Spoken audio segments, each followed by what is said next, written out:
We would like to invite you to take the first steps into a world of betrayal, rebellion, violence, crime, deprivation, and essentially the reality of a Jewish citizen living in the overpopulated Warsaw Ghetto. 75 years ago, our world, and specifically Europe, was full of corruption and on the edge of mass destruction. A year after World War II had commenced, Adolf Hitler, the leader of the Nazi Party and the dictator of Germany, started creating ghettos to keep the Jewish people in one enclosed area. The largest Jewish ghetto was in Poland, which was invaded by Germany. It was none other than the Warsaw Ghetto, where hundreds of thousands of Jews were malnourished, Mistreated, and later sent away to be murdered, in ruthless inhumane, and violent ways. We will take you through the importance of the Warsaw Ghetto, The key figures including the Jewish, Nazi, and Polish, the course of action taken during conflict, and the eventual devastating outcomes of the Warsaw Ghetto. The importance of the issue. The Warsaw Ghetto was created in the Polish capital Warsaw on October 12, 1940, and was known for being the largest Jewish ghetto controlled by the Nazis during World War II. All Jewish citizens were moved into a specific area which was sealed off from the rest of the city by German authorities. There was estimated to be over 400,000 Jews. The citizens were imprisoned in the ghetto, and while there, mass shootings, forced labor, and starvation occurred. Eventually, the conditions worsened, and a large amount of citizens were deported to Treblinka, an extermination camp. In the Warsaw Ghetto, Jewish schools were closed, all Jewish-owned property were confiscated, and any Jewish men who were conscripted were forced into labor. And on top of that, any pre-war Jewish organizations were destroyed. During the time of the Warsaw Ghetto, the food which was being rationed to the ghetto by the authorities was not sufficient to sustain life. Throughout the years, thousands of Jewish citizens died of starvation and disease. Ultimately, mass deportation of Jews were taken from the ghetto to the Treblinka killing center from July 22nd to September 12, 1942. During this time, 35,000 Jews were killed. Course of action. In January 1943, when the Nazis came back from delivering thousands of Jews to the concentration camp, it came to the realization of the Jews that they were being taken to their deaths. So a group of young Jewish people band together to fight back. However, the Nazis were still able to take about 5,000 Jews. This resistance continued on April 19, 1943. The Nazis and officials were instructed to burn each house in the Warsaw Ghetto, one by one, and any Jews living in their homes would be burned with the house.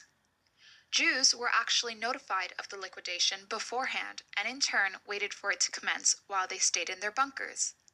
However, some Jews resisted the attack as either individuals or in small groups. This continued on for 4 weeks, and much of the city was ruined after the attack. Not to mention the synagogue, one of the largest Jewish communities at the time that resided in the ghetto. The synagogue was already damaged from an earlier air raid, however, it still suffered much more destruction during the liquidation. The operation terminated on May 16th. Afterwards, for months, Jews hid themselves in the ruins and occasionally attacked German officials on patrol. On August 1st, 1944, an underground resistance army called the Polish Home Army, with units stationed throughout Poland, which was occupied by Germany, decided to rise up against the authorities with hopes of liberating Warsaw. The Germans were able to terminate the revolt and destroy the city as well. Although the Germans captured Polish army soldiers and treated them as prisoners of war, they also captured innocent Polish civilians and sent them to concentration camps in the Reach. When the Soviet troops finally arrived to aid Warsaw on January 17, 1945, they freed Warsaw, a city made simply of ruins. Key figures involved in the event. There were many important figures that were German, Jewish, and even Polish that played significant roles in the creation, operation, and destruction of the Warsaw Ghetto. Mordecai Anilowicz was a Jew who played the greatest role in fighting against the Nazis and the deportation to the concentration camps, as he was the commander of the Jewish group called the ZOB, Żydowska Organizacja Bojkowa, the Jewish Fighting Organization. Mordecai was an official youth underground activist, as he would organize meetings in several cities and encouraged Jews to stay strong. He then established the ZOB, which contacted the Polish Resistance Force, which provided training and weapons for the Jews to defend themselves and resist the Nazis, specifically inside the Warsaw Ghetto. On January 18th, the Germans planned to hoard the Warsaw Jews on trains and deport them to Treblinka, the killing camp.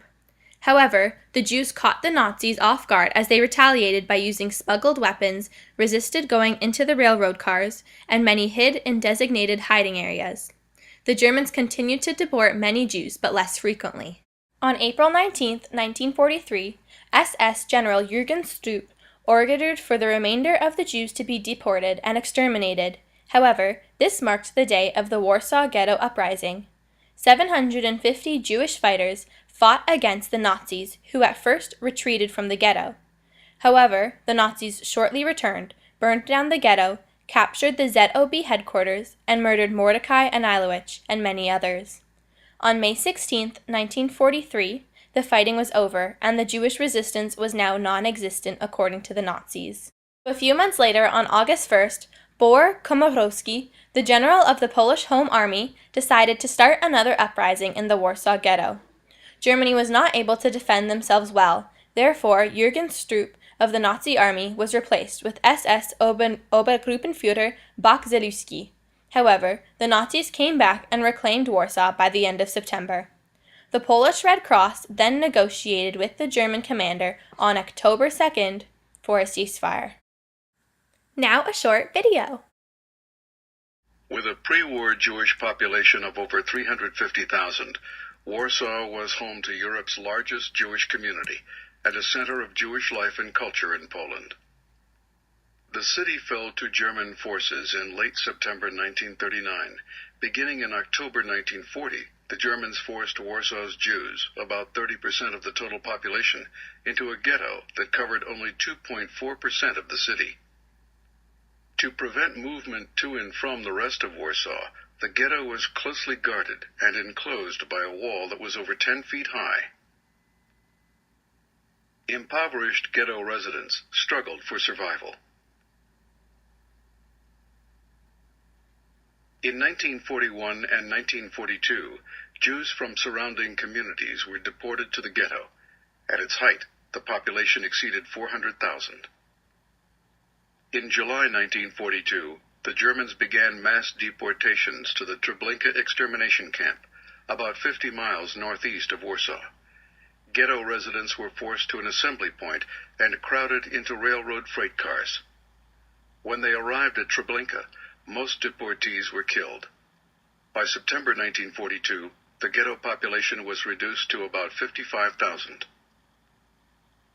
In January 1943, the Germans renewed deportations from the ghetto. Members of the Jewish underground resistance groups inside the ghetto took to the streets to resist the roundups. The Germans deported 6,500 Jews before halting the operation. During the next few months, resistance groups and individuals constructed bunkers and worked to obtain arms. When deportations were renewed in April 1943, the vastly outnumbered ghetto fighters fought back in an uprising that lasted nearly a month. At the end, the Germans burned the ghetto to force people out of their hiding places. By May 16, 1943, the Germans had crushed the uprising and left the ghetto area in ruins. Surviving ghetto residents were deported to concentration or extermination camps. Outcomes of the event. Within only 18 months, when Hitler started deporting Jews who had survived the horrid conditions of the ghettos all around Europe to death camps, more than 2 million Jews were deported and essentially murdered. However, many brave souls, such as Mordecai Anilowicz, his girlfriend Mira Fuker, many others involved with the ZOB, and General Bor Komorowski, all fought for one hope and dream, that they and all other people may be free from dehumanization by the Nazis in the ghettos. Warsaw was the largest Jewish community in Europe, with more than 400,000 Jews and other undesirables confined into this tiny neighborhood. This number drastically decreased as 254,000 more people were sent to the death camps and murdered. From the horrid conditions of the ghetto, deportations to death camps, and the uprisings, it is estimated that in total, 300,000 Jewish people living in the Warsaw Ghetto died. However, since the Warsaw Uprising was the most famous attempt by Jews to resist the Germans in the Second World War, the Jews gave hope to all people across Europe. These small resistance groups and the few victories for the Jewish people along the way sparked an ignition, which inspired others to prepare themselves and resist against the Nazis.